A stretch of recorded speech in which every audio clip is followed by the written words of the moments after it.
Hello, welcome back to the STD Farm, where you learn more about farming. In this channel, we keep teaching you what you need to know about farming. Today, our topic is on how to start sheep farming as a beginner. To start your sheep farming, there are some factors you will need to consider in order to start your sheep farming.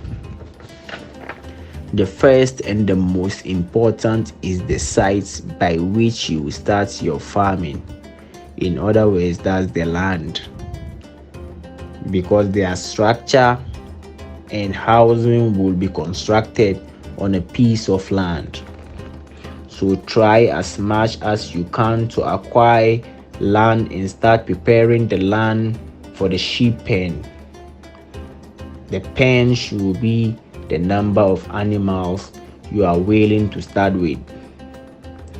Use local and cheap materials to build the pen, and as you keep growing, you can expand.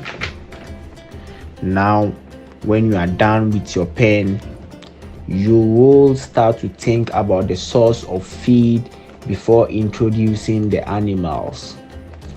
Consider how you're going to get the feed. Are you planting grasses for them and bring it to them in their pen to feed?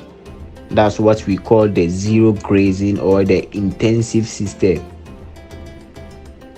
Or are you going to let them go outside to graze on whatever they found? We call that the extensive system. After doing all these, you will need to consider the source of water. I mean clean water, because they will need clean water to boost their growth rate. Lastly, the introduction of sheep into your farm.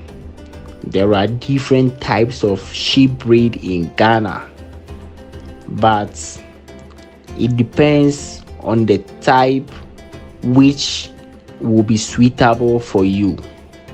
At STD Farm, we are specialized in the Uda, Bali, and the Balami breeds because they are very high and pure breeds that we import them from Burkina Faso, Niger, Nigeria, and Mali. You can contact us if you need such breed to start your sheep farming. Buy from us and we will teach you all the secrets in becoming a successful breeder. Like, comment, and share our page so other people may also learn from us. STD Farm, we are always the best.